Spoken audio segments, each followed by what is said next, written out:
داستان کیا ہے؟ باغ و بہار یا کوئی دوسری داستان پڑھنے سے پہلے افسانوی نثر اور ڈرامہ کی کتاب میں یہ بہت اہم باغ و بہار داستان پائی جاتی ہے، اور اس کو پڑھنے سے پہلے میں آپ کو بتا دوں کہ اس کا آغاز کیسے ہوا اور کیوں ہوا۔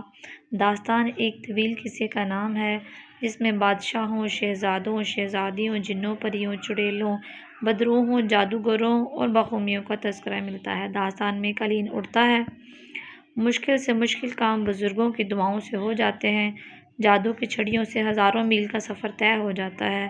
اس میں تخیل، تصور اور رومان ہوتا ہے۔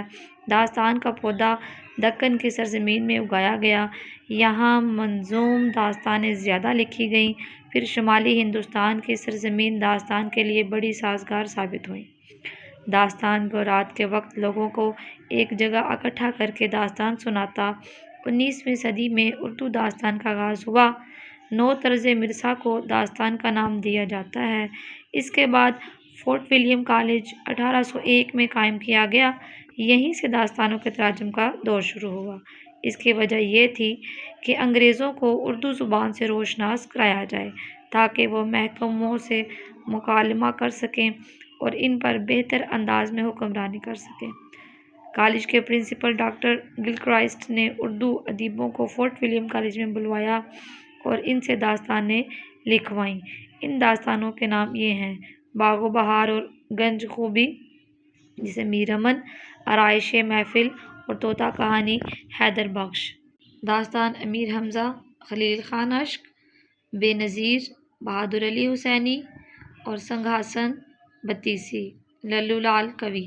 ان کے علاوہ کچھ بھی داستانیں مشہور ہوئیں: نورتن، فسانہ عجائب، گل صنوبر اور الف لیلا۔